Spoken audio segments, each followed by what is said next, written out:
ao estande da SDI. É uma honra sempre estar aqui na SDI. Obrigada pelo convite mais uma vez. Estar principalmente no CIOSP, né? Já é o terceiro, quarto ano que eu estou aqui sempre falando um pouquinho sobre clareamento, resina, facetas. Então, sempre estou aqui todo ano. Então, para mim é uma honra. E obrigada pela presença de vocês. Vou falar um pouquinho sobre mim, quem não me conhece, né? Eu sou a professora Alessandra Reis, sou de Brasília, sou professora da Universidade Paulista, Campus Brasília, professora de dentística de clínica integrada. Fiz especialização na EPE Goiás, em Goiânia, e fiz mestrado na Universidade de Brasília. Então, sou de lá. Algumas pessoas aqui já me conhecem pelo CIOSP, mas a gente fica viajando por aí e levando a nossa filosofia. Tá? Então, a gente conhece Brasília, vocês conhecem Brasília pela capital do rock. Né? Então, sim, quem não conhece ainda Brasília, que tenham vontade de conhecer Brasília, é um convite que eu faço para vocês. Brasília tem um lado bonito também, não é só o lado feio da política, mas o lado bonito também da cidade. E, então, a gente tem vários professores lá que vocês já conhecem de renome. Então, a odontologia lá também acontece. E, além disso, falar da minha paixão, que é a docência. Eu falo que eu sou uma professora que sou mais clínica do que científica, porque eu comecei a minha vida clínica para depois ser professora. Eu caí na docência de paraquedas. E hoje eu não consigo viver mais sem a docência. Então, aqui está mostrando tanto que eu sou mais amiga dos meus alunos do que professora, né? Mas eu também sou professora que puxa as orelhas deles e incentivo eles muito a estudar sempre. Então, aqui estou mostrando que eu detesto fotos, depois a gente vai ter que tirar uma fotinho, né, para ficar no próximo CIOSP e ter vocês lá também. E aqui são alguns cursos que, né, eu já dei por aí, ali o CIOSP no ano passado aqui na SDI, já fui para o Uruguai, CIOGO também pela SDI, alguns cursos de hands-ons e alguns cursos de aperfeiçoamento. Então, isso aqui só para vocês entenderem um pouquinho da minha trajetória. Vamos lá ao que interessa. A gente vai falar um pouco de clareamento dental e sensibilidade. Quando a gente fala, é possível fazer no clareamento dental com menos sensibilidade? Sim ou não? É possível, concorda? Qual é o nosso maior problema que a gente tem em clareamento dental? Sensibilidade pós-clareamento. Né? Então, assim, é uma pergunta que muitos alunos vêm e me perguntando, professora, eu quero fazer clareamento, mas eu tenho medo, porque eu já tenho muita sensibilidade. Quando eu tomo água gelada, dói. Não é assim que o paciente fala? Mas eu tenho os meus dentes amarelos, mas eu quero clarear. Aí você fala para ele, não tem jeito de clarear. A gente sabe que a gente consegue clarear se a gente fizer um bom diagnóstico e tratar essa sensibilidade antes do clareamento. Tá? Então, quando a gente pensa em clareamento, a gente tem que pensar nessas 3 palavrinhas-chave aqui. Coloração. Todo paciente, vocês vão fazer uma técnica igual? Não. Depende do manchamento desse dente. Se é um paciente que tem um manchamento por café ou por Coca-Cola, por exemplo, é diferente do manchamento de um paciente que tem fluorose ou tetraciclina. A técnica é diferente. Então, a gente tem que fazer o diagnóstico da coloração dental. Um bom diagnóstico em relação à sensibilidade. Também, uma boa anamnese. O clareamento é uma técnica fácil. Não é fácil? Todo mundo sabe fazer clareamento. Todo mundo faz no consultório clareamento. É fácil. Por que é fácil? Porque a gente sabe, lê lá o produto, aplica o produto, fica lá X tempo, remove ou faz a moldeirinha, manda o paciente fazer em casa, 15 dias, 20 dias, tranquilo. A técnica é fácil. Mas o problema é controlar pós-aplicação do gel. Então, como que a gente vai pensar nisso, principalmente em relação à sensibilidade. Eu vou fazer uma perguntinha para vocês. Vocês vão me responder com toda sinceridade. Qualquer paciente pode clarear? Sim ou não? Hã? Sim ou não? A maioria vai falar que não pode. E se eu falar para vocês que sim? Vão falar, essa professora é louca, né? Vem aqui lá de Brasília falando que todo paciente pode clarear. Todo paciente a gente pode tentar clarear, tá? Na verdade, aqui pode tentar clarear se a gente fizer uma boa anamnese, fizer um bom diagnóstico. Em relação à sensibilidade, tratar essa sensibilidade antes, para depois tentar fazer um clareamento caseiro de baixa concentração. A gente pode tentar. Podemos? Sim, se a gente vê uma melhora dessa sensibilidade, certo? Então, a chave do nosso sucesso pós-clareamento é isso aqui, a gente fazer uma ótima anamnese. A maioria dos profissionais não fazem anamnese, não fazem exame clínico, olha a coloração do dente para vamos fazer o clareamento. E aí vem as intercorrências pós-clareamento ou durante o clareamento, principalmente na sensibilidade dentinária. Então, a gente vai fazer umas perguntinhas para o nosso paciente. A gente vai perguntar, usa medicamento contínuo? Se ele falar que usa, o que a gente sabe em relação aos medicamentos? Que pode ter muita acidez na saliva. E aí, aumentando a quantidade, diminuindo o pH da saliva, o que vai acontecer? Pode gerar sensibilidade, tá? Bruxismo. O que acontece com pacientes que têm bruxismo? Ele tem desgaste das incisais, né? E desgaste das oclusais dos dentes posteriores. Então, tem perda de estrutura de esmalte. Se ele tem perda de estrutura de esmalte, pode gerar sensibilidade? Pode. E aí, vocês vão aplicar o gel em cima de um dente que tem perda de esmalte, o que ele vai acontecer? Ele vai sentir dor. Então, a gente tem que avaliar clinicamente exatamente essa perda de estrutura de esmalte. Tá? Se o paciente tem bruxismo, a gente pode clarear? A gente pode clarear, mas a gente tem que proteger esse esmalte. O que a gente faz? Faz uma restauração de resina para proteger, faz o clareamento e depois troca essa resina se precisar. Tá? Mas não pode colocar o gel diretamente nessas estruturas que estão desgastadas. Atleta de natação. Atleta de natação. Vocês sabem por que atleta de natação tem sensibilidade? Alguém já descobriu isso? Já escutou falar isso? Ups. O que a gente sabe sobre atleta de natação? Geralmente, esses atletas nadam em piscina que tem cloro. Certo? O cloro, ele causa erosão ácida. O atleta de natação, quantas horas por dia ele fica treinando? Várias horas. Então, durante a respiração, ele não fica colocando água na boca e o cloro fica ali dentro da cavidade bucal. E aí, se a gente fizer uma pesquisa em vários atletas de natação, a gente vai ver um índice muito alto de erosão ácida. E a erosão ácida vai gerar sensibilidade. Eu tive um caso no consultório de uma professora de natação que ela já tinha feito vários tratamentos para sensibilidade e nunca tinha cessado essa sensibilidade. Aí eu fui fazer uma anamnese, eu perguntei, qual a sua profissão? Aí ela falou assim, minha profissão, eu sou professora de natação. Aí eu disse, você nada numa piscina com cloro ou sem cloro? Aí ela falou, com cloro. Eu falei, tá aí a causa. Então, não adianta você tratar a sensibilidade se você não descobrir a causa e retirar a causa. Eu falei para ela, você vai ter que mudar o seu estilo de vida. Aí ela mudou o estilo de vida e a gente foi tratar a sensibilidade. Aí melhorou. Tá? Então, assim, a gente tem que tirar a causa. Não adianta tratar sem tirar a causa. É a mesma coisa no paciente que tem erosão ácida. Tem uma acidez muito grande na alimentação. Se a gente não tirar essa alimentação ácida, tratar a sensibilidade, vai resolver? Não vai resolver, a gente tem que remover a causa. Tá? História de refluxo gastroesofágico. Por que esses pacientes têm sensibilidade?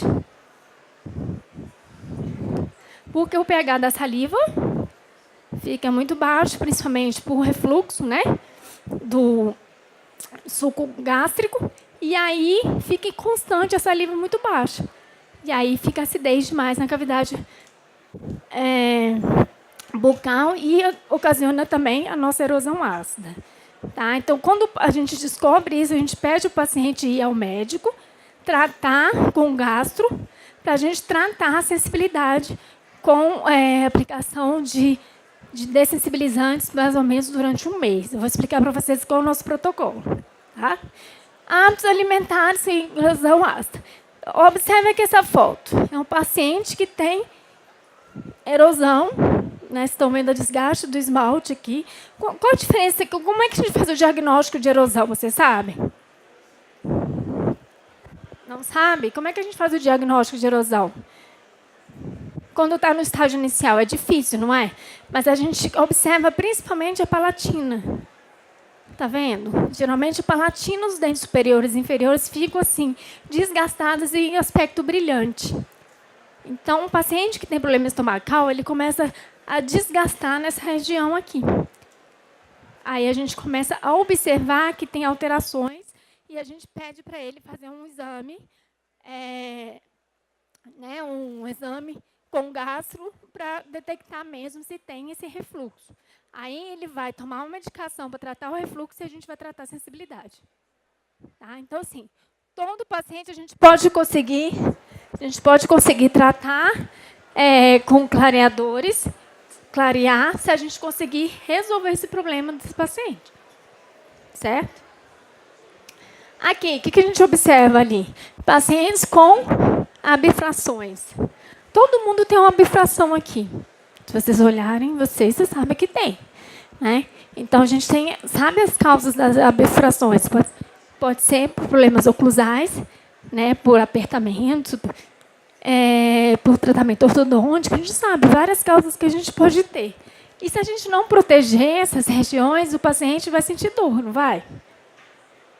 E muitas vezes é tão pequenininha aquela abrasão ali, aquela abfração ali, que a gente não percebe no exame clínico e o paciente começa a utilizar a moldeira com gel, às vezes até de 10%, ele começa a sentir dor. E a gente não sabe por que ele está sentindo dor. Porque às vezes retraiu um pouquinho, está com a dentina ali exposta e vem a dor. Tá? Então a gente tem que observar. Quando possível, a gente tem que proteger, sempre. Tá? Para depois fazer a moldeira e realizar o clareamento caseiro. Então, recessões gengivais, qual tipo? Tá? A gente vai ver os desgastes incisais também, a gente tem que cobrir. A gente pode restaurar com ionômero ou resina composta. Tá? A gente não pode deixar descoberto. Tá? Então, a gente tem que avaliar isso para depois começar o clareamento. Então, esse aqui é um livro que eu indico muito para vocês. O professor Paulo Vinícius está aqui também no stand dando palestra. Esse livro me trouxe muitas respostas que eu não sabia como realizar em alguns pacientes, eu tinha dúvida. E aí, a partir desse livro, me mudou um pouco o meu protocolo. Então, isso aqui é o que ocorre com a sensibilidade dentinária, tá? A nossa teoria hidrodinâmica da hipersensibilidade, que mostra que a dor é um processo que vem à base de estímulos, tá? Que pode ser estímulo térmico, químico ou mecânico. Né? Então, os estímulos vão atingir o esmalte, atravessar a dentina. Esse aqui é um túbulo dentinário, mostrando que dentro do túbulo a gente tem o quê? Um fluido. Né? E aí a pressão desse fluido vai atingir onde as terminações nervosas. E aí vai gerar a hipersensibilidade dentinária. Tá? Então, isso acontece nos estímulos que a gente tem com os agentes clareadores também. Não é um processo químico? Então, é um estímulo químico. Tá? Então, vai gerar isso. Alguns pacientes podem sentir, e outros pacientes não sentem nada. Por isso que eu falo para o paciente assim, ele me pergunta, doutor, eu vou sentir dor? Eu falei, não sei.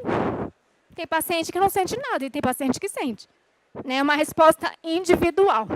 Tá? Então, esse livro, ele fala sobre lesões cervicais não cariosas hipersensibilidade dentinária. Então, ele esclarece muitas dúvidas em relação ao clareamento e como tratar essa sensibilidade. E aqui ele fala sobre o tratamento dessa sensibilidade dentinária. Fala que a gente pode utilizar 2 tipos de dessensibilizantes, os neurais e os obliteradores. O que significa isso? Os dessensibilizantes neurais, eles vão agir nas fibras nervosas. Tá? Então, vão despolarizar as fibras nervosas. E os obliteradores, eles vão obliterar os túbulos dentinários. Quando a gente pensa em clareamento, vocês vão utilizar qual dos 2 tipos de dessensibilizante pós a utilização do gel? O neural ou obliteradores? Por exemplo, vou fazer um clareamento de consultório. Eu quero aplicar um dessensibilizante antes de aplicar o gel para evitar que o paciente tenha sensibilidade. Qual dos 2 tipos eu vou utilizar? Neural ou obliteradores? Neural. É o que a gente mais utiliza, clareadores é neural. Por quê? Porque muitos pensam que os obliteradores não vão obliterar os tubos dentinários. Pode ser que o gel não penetre o suficiente e não haja ação de clarear. Alguns estudos mostram que, mesmo utilizando esses obliteradores, o gel funciona. Tá? Então, o que mais a gente utiliza é esse aqui, a base de nitrato de potássio. Tá? Então, são os 2 tipos de dessensibilizantes que a gente tem no mercado. Como é que esse protocolo, que está no livro do Dr. Paulo Vinícius, que ele utiliza lá na Universidade Federal de Uberlândia, que eu comecei a utilizar nos meus pacientes e vi bastante resultado em tratar a sensibilidade para depois clarear. Então, ele faz um protocolo de 4 sessões. Na primeira sessão, ele vai usar o quê? O nitrato de potássio. O nitrato de potássio é o neural ou obliterador?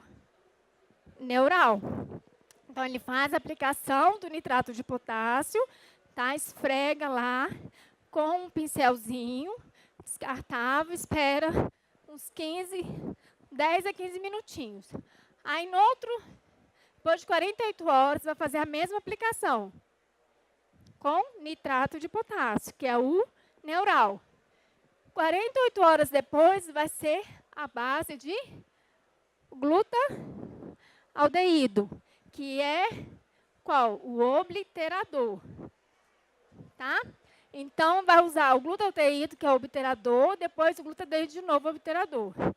Mais ou menos isso aqui é o tempo que a gente vai determinar para o paciente ter uma melhora em relação à sensibilidade. Aí a gente vai avaliar o paciente novamente, vai perguntar para ele se teve uma melhora, se ele está conseguindo tomar algum líquido gelado e não está sentindo muita sensibilidade. E aí, se ele falar, não, está diminuindo, aí você vai fazer pergunta para ele, você quer tentar fazer um clareamento com uma concentração mais baixa? E aí, se ele aceitar, você pode fazer um clareamento caseiro com 10%. Entenderam agora? A gente vai ter que tratar isso para depois clarear. Tá? Então, o sucesso do nosso clareamento está em um ótimo diagnóstico da sensibilidade prévia e da alteração de cor. A técnica é importante? Sim, né? Porque se eu tenho um paciente que tem um manchamento por tetraciclina, realizar uma técnica simples, somente com caseiro, talvez em pouco tempo, talvez eu não consiga ter um sucesso. Então, às vezes, a gente tem que conjugar as 2 técnicas, dependendo da coloração dos dentes desse paciente. Então, vamos lá agora falar um pouquinho da etiologia das alterações de cor. A gente sabe que temos alterações que são mais profundas e outras são mais superficiais. É mais fácil clarear um dente que tem uma alteração de cor mais profunda ou mais superficial? Superficial é muito mais fácil. Né? Então, manchamentos que estão mais do tom acinzentado é mais difícil. Quando ele está mais amarelado né, que é um amarelado que a gente vê com todos os dentes iguais, é mais fácil a gente ter um resultado uniforme. Difícil é você ter um resultado uniforme daquele paciente que tem cada dente de uma coloração diferente. Aí o paciente vem com a expectativa de deixar branco, que nem parede. A gente pode prometer isso para ele? Não. É uma resposta individual.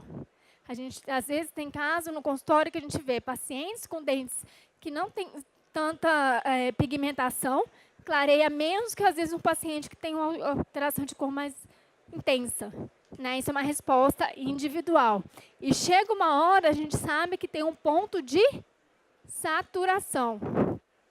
Quando a gente percebe, né, a gente vê que não está dando a bisnaguinha para o paciente e não está alterando mais o tom, não está alterando mais o matiz, adianta continuar?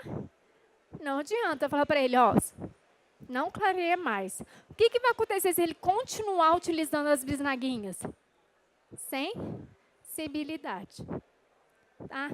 E o clareamento, gente, o final do clareamento é para ficar um dente natural. É bonito a gente ver aquele dente opaco, branco demais?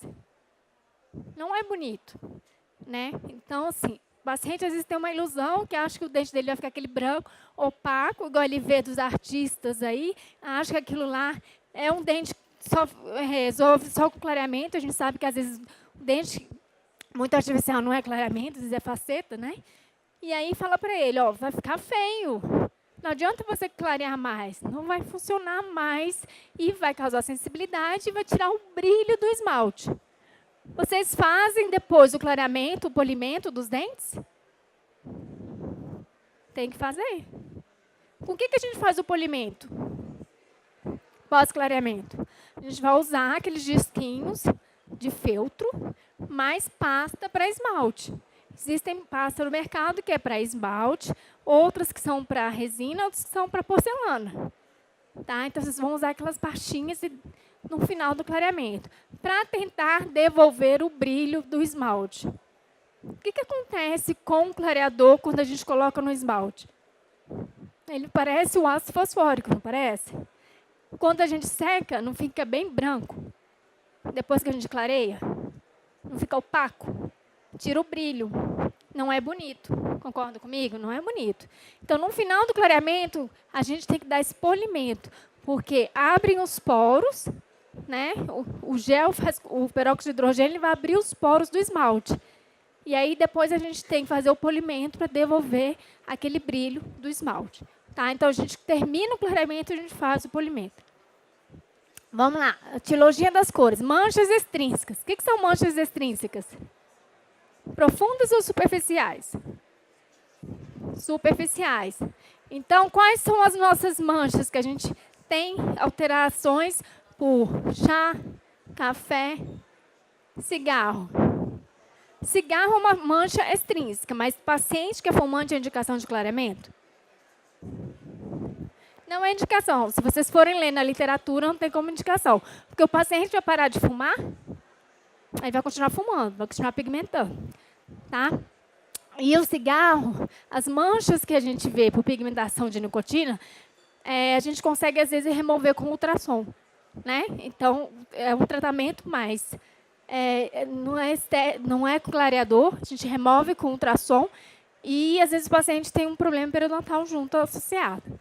Tá? Mas só para mostrar para vocês, são manchas externas. Tá? Mais fácil ou mais difícil de clarear? Mancha de café ou uma mancha de tetraciclina? Mancha de café. Né? Então, são pigmentações mais fáceis de serem clareadas. Bebida à base de corante, à base principalmente de cola, alimentos com corantes. Quais são os alimentos que pigmentam? Vamos lá. Açaí, beterraba, se comer sempre, né? Todo dia. A gente vê muito lá na minha região do Centro-Oeste, aqui para vocês talvez não, açafrão, coloral. Tá? Então, assim, pacientes que têm costume, uma dieta rica nesses corantes, acabam pigmentando mesmo. Tá? Então, quando eu falo para o paciente na hora de fazer o clareamento, eu peço para ele diminuir. Tá? Evitar o máximo que ele puder, para a gente ter um resultado melhor.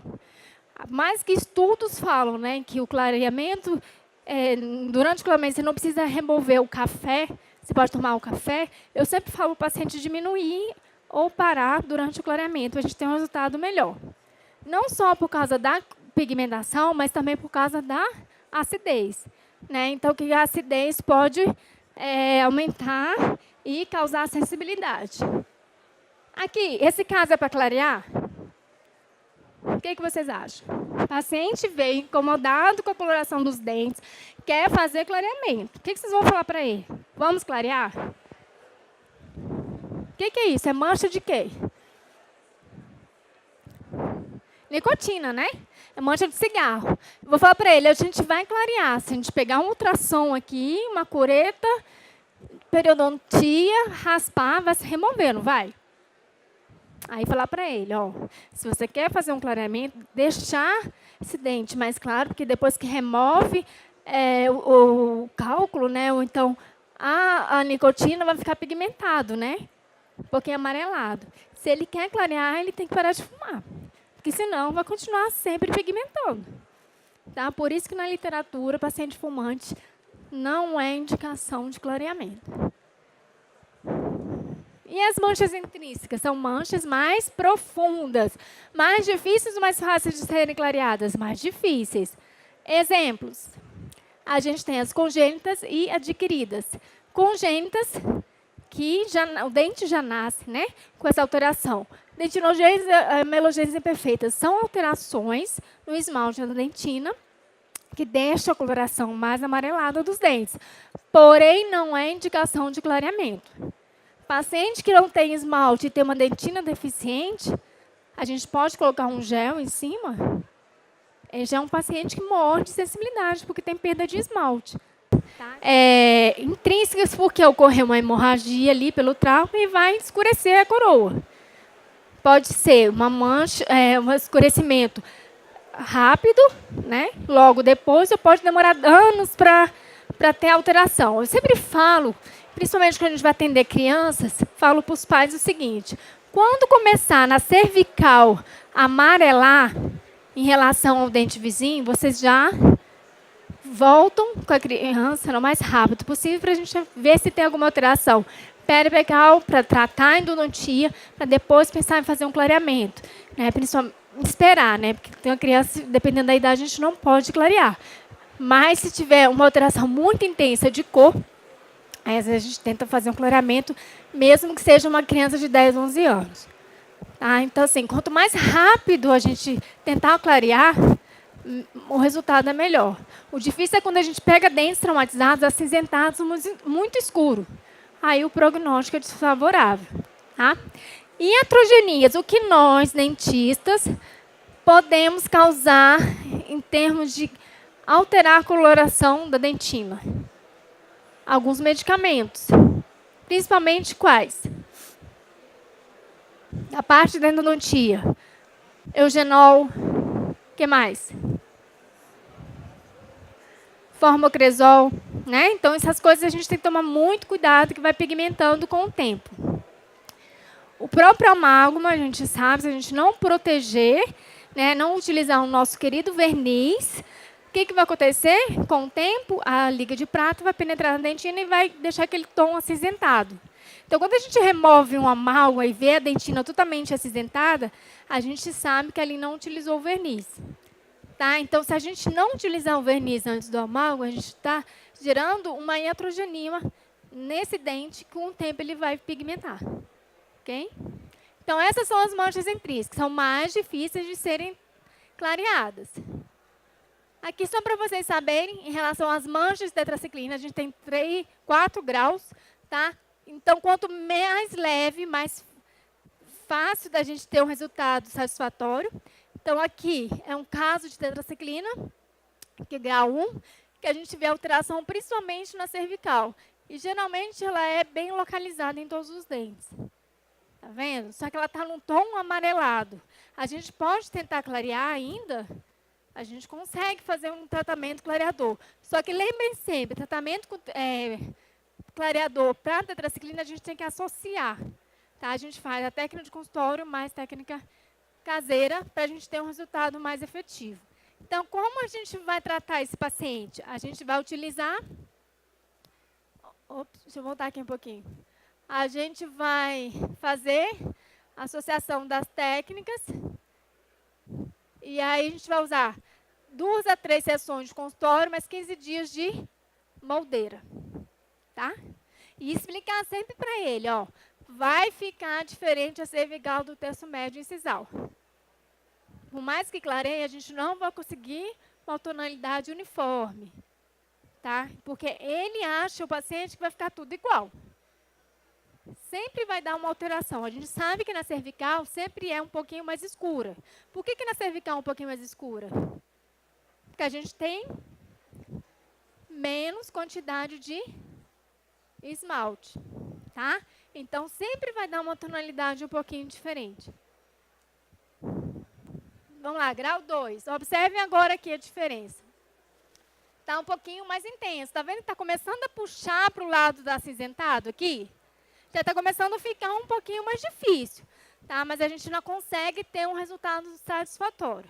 Sempre orientando o paciente sobre como pode ficar depois que ele clarear. Porque ele também pode achar que vai ficar tudo uniforme. Então, a gente pode fazer 2 a 3 sessões de consultório, mais 15 dias de moldeira. Tá? Olha o grau 3 agora. O grau 3 já começa a ficar tenso, né? A gente pega um paciente desse, dá até medo, né? Vai clarear, não vai clarear. Então, a gente pode tentar clarear aqui também. Mas é um caso que a gente só o clareamento vai funcionar? Em termos de estética? Não, a gente tem que associar com faceta. Tá? Porque a intensidade dessa pigmentação é muito forte. Então, a gente fala para o paciente, eu posso tentar clarear para diminuir um pouco essa tonalidade, para eu, quando for fazer o meu preparo, ser menos invasivo. Então, o risco biológico, às vezes, diminui quando eu faço o clareamento. Concorda comigo? Que a minha dentina vai estar mais clara. Porque aqui eu preciso de espessura do meu preparo, espessura da minha porcelana para mascarar esse fundo escurecido. Então, se eu clareio, eu vou deixar minha dentina um pouco mais clara e vou fazer meu preparo menos invasivo. Tá? Então, a gente vai associar clareamento mais faceta. Agora, o grau 4. O grau 4 na literatura fala que não é indicação de clareamento. Olha só a intensidade. Tá? Então, nesse caso aqui, a gente não vai clarear. O que a gente vai fazer? O que a gente faz para melhorar a estética desse paciente? Somente faceta. Tá? Então, assim, não tem muito resultado com o clareamento. Então, a gente faz logo faceta. Olha o grau 4. Difícil, né? E vocês, quando forem fazer o preparo de um dente assim pigmentado, vocês vão ver que não está cinza às vezes. Eu já peguei casos que está bem preto. Tá? Então, assim, a gente tem que fazer um preparo com desgaste, né, convencional de facetas, e ainda ter um bom técnico para a gente mascarar esse fundo escurecido. Não é fácil, né, essas pigmentações por tetraciclina. E a fluorose? Eu acho que é o que a gente mais faz no consultório hoje, são manchas de fluorose. A gente tem manchas amareladas e manchas brancas. Qual é a dúvida sempre do paciente? Fala assim, eu quero melhorar a estética, mas as minhas manchas são brancas. Se eu clarear, vai ficar mais branco ainda? O que vocês vão responder para ele? Vai ficar mais branco? Muita gente faz o quê? Nessa mancha, isola essa mancha, né? Assim, vocês não pegam aquele barreira gengival? Põe em cima da mancha e põe um gel em volta. Porque falando assim, se colocar em cima da mancha, vai ficar mais branca ainda. Adianta fazer isso? Não, por quê? Porque o gel vai por difusão. Então, se você proteger aqui, mas o gel vai passar aqui e vai atingir por baixo aqui. Tá? A gente fala que quando tem uma mancha branca num fundo amarelo, a gente clareando o fundo, deixando ele branco, próximo da mancha branca, a gente vai ter uma melhora na estética. Tá? Então, a gente fala que a mancha branca fica evidente porque o fundo está amarelo. Se eu colocar uma mancha branca no fundo mais branco, vai ficar menos perceptível. Por isso que a fluorose é uma indicação de clareamento, para melhorar a estética do paciente. A mancha de fluorose, ela é opaca, não é? Ela fica opaca. Então, se eu pegar o jatinho de ar, depois que clareou, jogar em cima, não vou ver essa mancha. Ela não vai sumir. Então, a gente explica isso para o paciente. A gente não vai remover sua mancha, só que a gente vai clarear o fundo e vai ficar melhor em termos de coloração e o dente não vai aparecer tão evidente essa mancha. Aí ele vai entender. Tá? Por isso que é a indicação de clareamento. Tá? Então, existem tratamentos para fluorose, somente o clareamento. Existe a técnica de microabrasão, que vocês já ouviram falar, tá? Que a gente pode fazer também associado com clareamento. Eu sempre começo o clareamento primeiro, para depois a microabrasão. Por quê? A microabrasão não é um desgaste do esmalte? Às vezes o paciente tem muita sensibilidade. Tá? Então, sempre quando vocês vão pensar numa técnica, sempre a gente quer uma técnica menos invasiva. O clareamento é menos invasivo do que o esmalte. Ou, desculpa, do que a microabrasão. Então, a gente sempre vai tentar o clareamento primeiro, depois, se precisar, a gente faz a microabrasão. E, às vezes, dependendo da severidade da fluorose, a gente vai até restaurar. Aqueles pacientes que têm perda de esmalte demais, a gente tem que repor essa perda com restaurações. Tá? Então, às vezes, a gente faz somente clareamento, a gente faz clareamento, mais microabrasão. Às vezes, a gente faz restauração de resina composta no final. Tá? Isso depende da severidade da fluorose. Aqui é o caso que eu mostrei para vocês. Eu tenho uma mancha branca de fluorose aqui e tenho um dente um pouquinho mais escuro aqui, não tem? Ela não está mais evidente porque aqui está mais amarelado. Então, quando eu clareio, fica tudo mais ou menos na mesma tonalidade. Então, essa mancha fica menos evidente. É uma ilusão de ótica. Tá? Então, por isso que a gente faz clareamento em pacientes mesmo com mancha branca de fluorose. Vamos lá. Agora a gente vai falar um pouco sobre os mecanismos de ação dos agentes clareadores.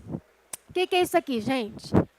É uma molécula de peróxido de hidrogênio, que é o responsável pelo clareamento. O que é o peróxido de hidrogênio? A nossa famosa água oxigenada.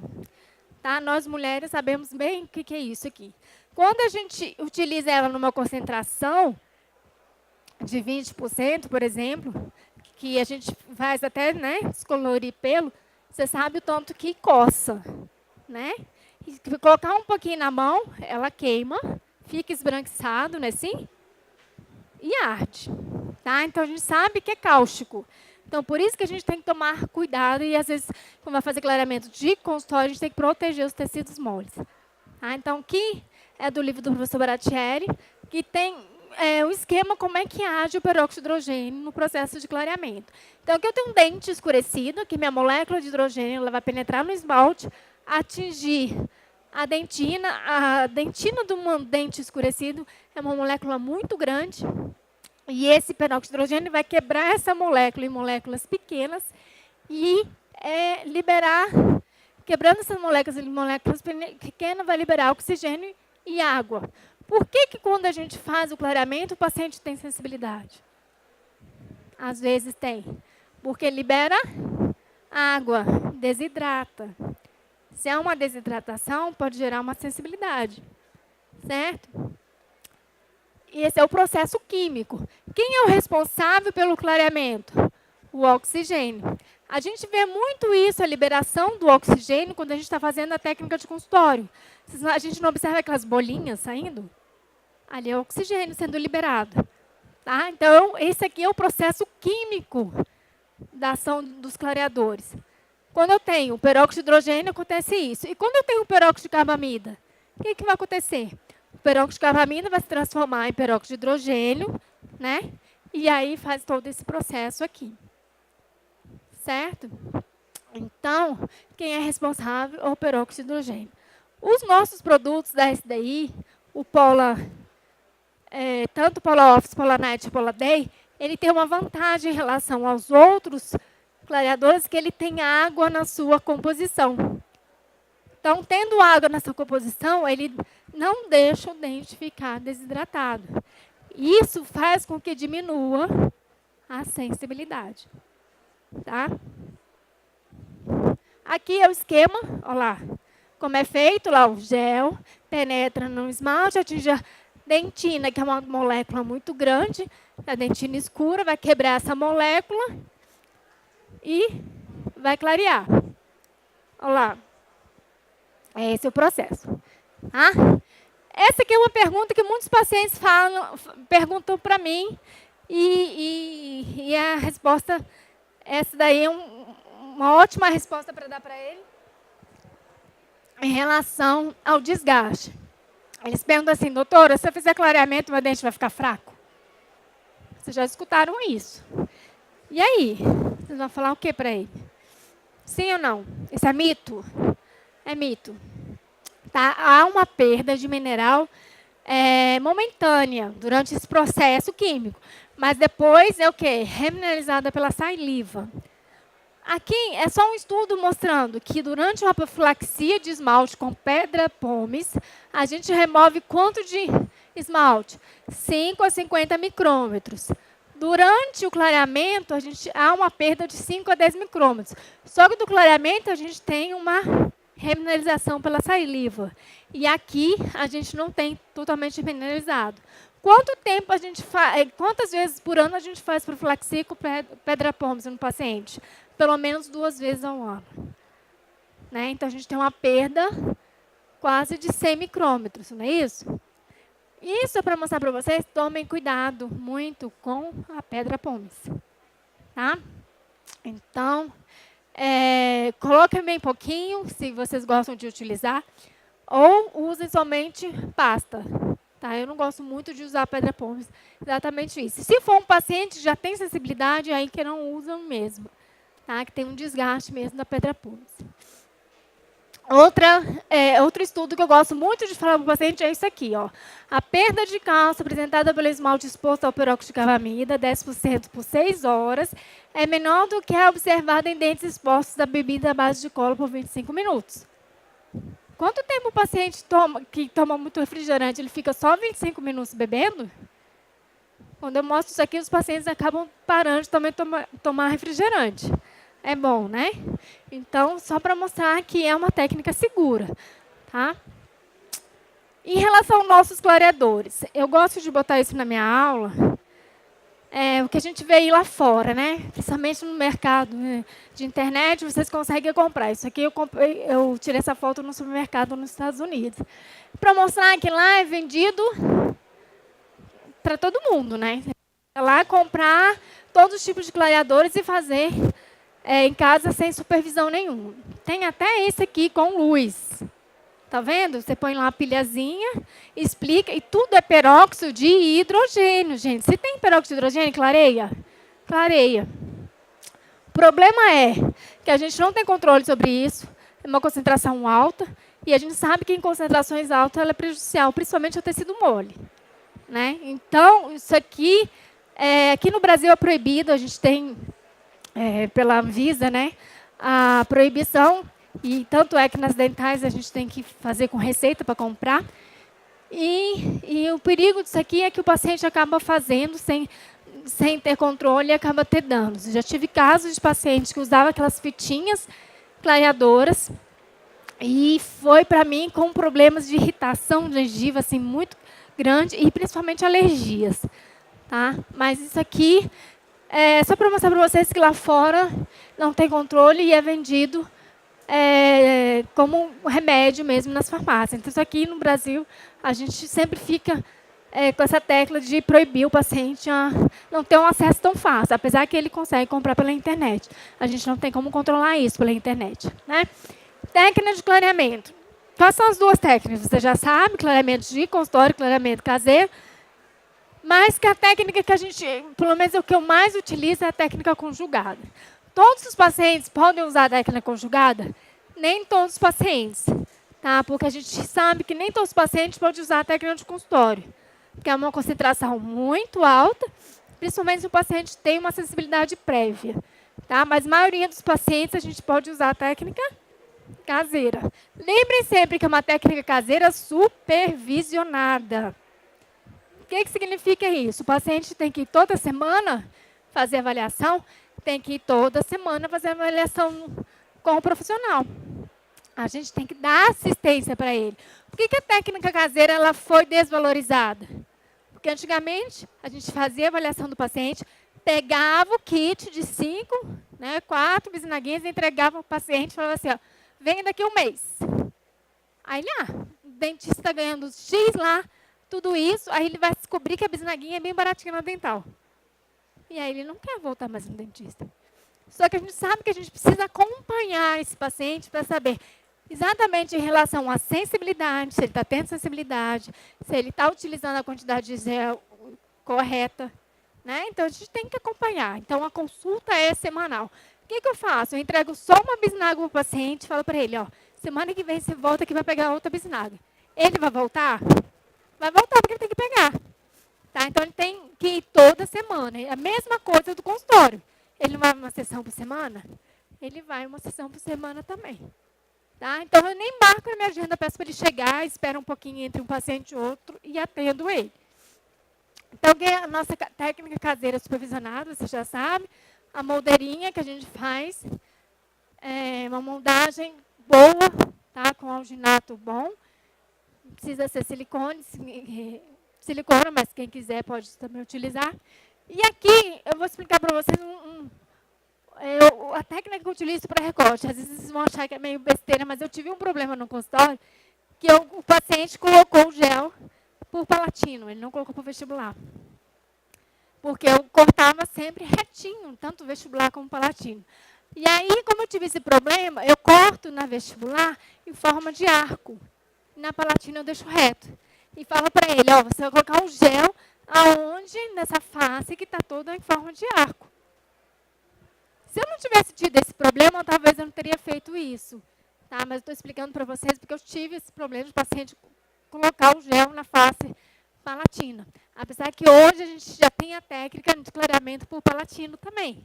Só que é difícil do paciente controlar o excesso de gel. Porque na vestibular ele coloca a moldeira, o gel escorre fácil, ele consegue ver. E na palatina ele não consegue. Tá? Então, assim, eu mudei minha técnica de recorte depois que eu tive esse problema. Aqui, só para mostrar que o paciente tem que inserir a moldeira na nossa frente. Eu coloco a quantidade de gel, mostro para ele, peço para ele inserir a moldeira de posterior para anterior. Tá? Aí ele faz isso na minha frente e explico como é que ele tem que inserir. A moldeira, gente, não pode ficar folgada, desadaptada. Porque senão, se ela não ficar adaptada, principalmente ali na região cervical, o que vai acontecer? O gel vai extravasar. Então, se a moldagem não deu certo, a gente já viu que a moldeira não está bem adaptada, tem que fazer uma nova moldagem. Não adianta entregar essa para o paciente. Faz o recorte, pede para ele passar a língua em todas as regiões da moldeira, ver se não tem nada machucando. Porque às vezes a gente deixa uma rebarba, do recorte e dá uma úlcera mesmo na gengiva. E a quantidade de gel é pouca ou muito gel? O que vocês falam para o paciente? Pouquinho, né? É uma quantidade só no centro, bem pouquinho, tá? De cada dente. Estudos mostram que se você colocar muito gel ou pouco gel, vai clarear do mesmo jeito. O que acontece se colocar muito gel? Vai extravasar, vai machucar a gengiva, vai queimar, né? Tá bom? E aqui, sensibilidade. O que a gente vai fazer durante o clareamento? Teve sensibilidade? E aí? O que a gente vai fazer? Aqui é só para mostrar também do livro do professor Paulo Vinícius, que às vezes o paciente tem sensibilidade, a gente vai observar, é uma trinca de esmalte. Muita gente tem trinca no esmalte, né?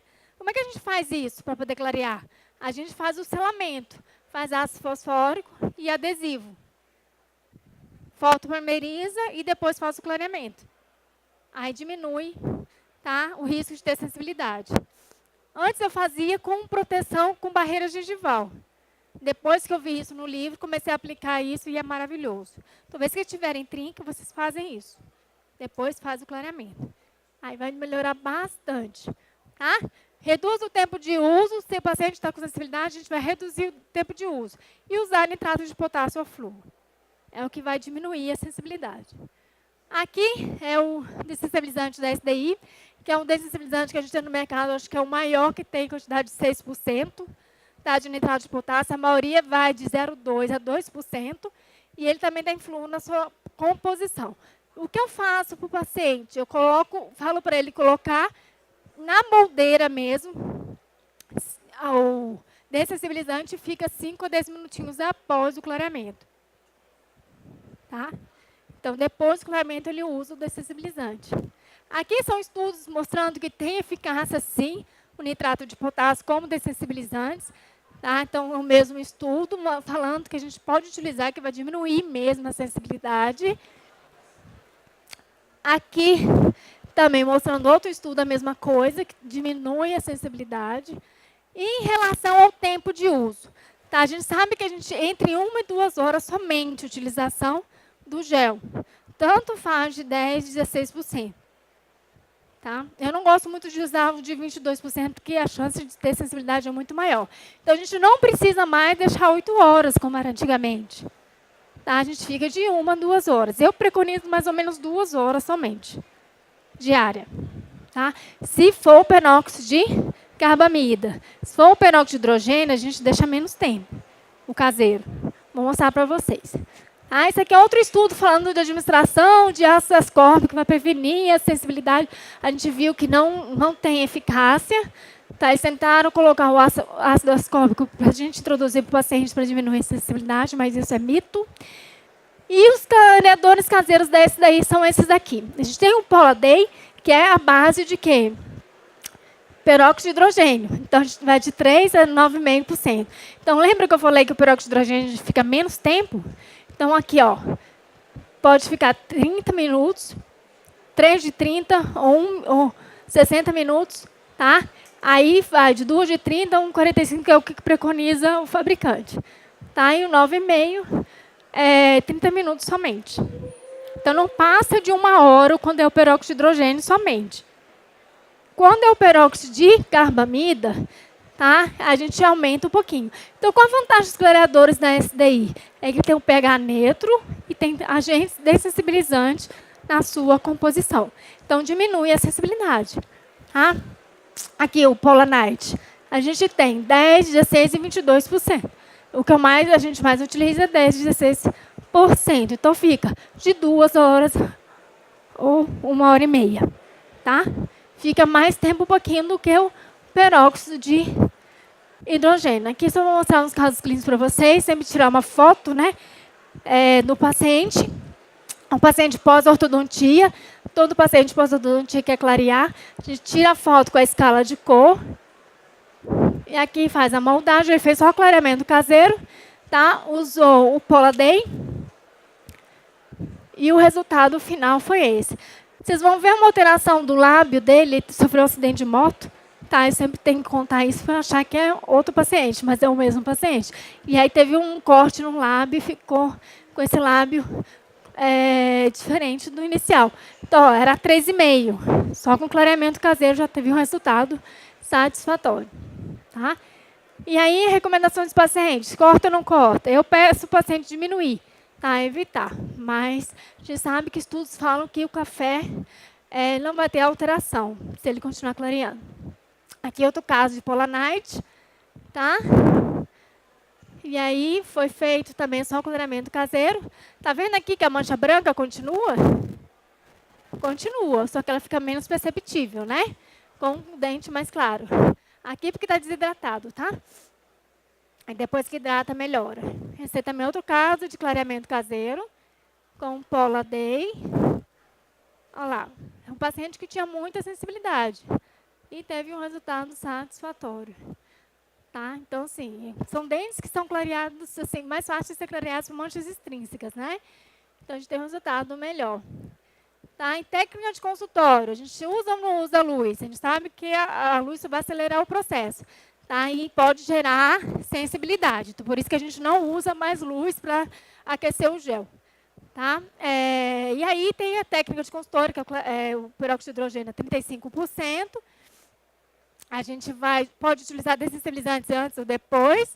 Tá? Polimento após a última sessão, orientar o paciente de conservação e restaurações estéticas. Qual a melhor técnica de clareamento? Isso depende do paciente, né? Então, melhor que a gente possa associar as duas técnicas, né? Para a gente ter um resultado melhor a longo prazo. Tá? Só vou falar um pouquinho, passar aqui por causa do nosso horário, que em termos de caseiro e consultório, o melhor que a gente vê em termos de estabilidade da cor final é o caseiro.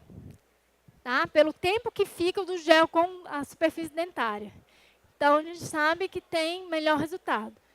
Então, ao consultório, a gente tem uma alteração de cor rápida e o caseiro tem uma alteração de cor gradual. Por isso que a gente tem um resultado melhor a longo prazo em termos de estabilidade de cor. Tá? Então, o clareamento, quando a gente associa as duas técnicas, a gente vai ter uma potencialização do clareamento. Mas nem todo paciente pode usar a técnica de consultório. Concorda comigo? Porque a concentração é muito alta. Tá? Vou mostrar um caso para vocês. Uma dúvida que todo mundo me pergunta é isso aqui, gente. Quando a gente for restaurar, a gente pode restaurar só de 7 a 14 dias após o clareamento. Porque o oxigênio que é liberado do gel, ele vai interferir na adesão, tá? E vai inibir a polimerização das resinas. Então, a gente não pode restaurar imediatamente, a gente tem que esperar, ok? Aqui, artigos mostrando isso, que diminui a força de adesão, tá? E vamos para o caso clínico. Aqui é o Polar Office, ele vem já com a gente não precisa manipular, né, aquela gotinha com o peróxido com o espessante, ele já vem com a ponta misturadora, você coloca a ponta misturadora, aperta e ele já mistura e já sai o gel na consistência correta, tá? Façam sempre a barreira, eu gosto muito dessa barreira desse daí, porque ela parece um plástico mesmo, ela é bem durinha. E faz somente 3 aplicações de 8 minutos em cada sessão. Então, dá 24 minutos.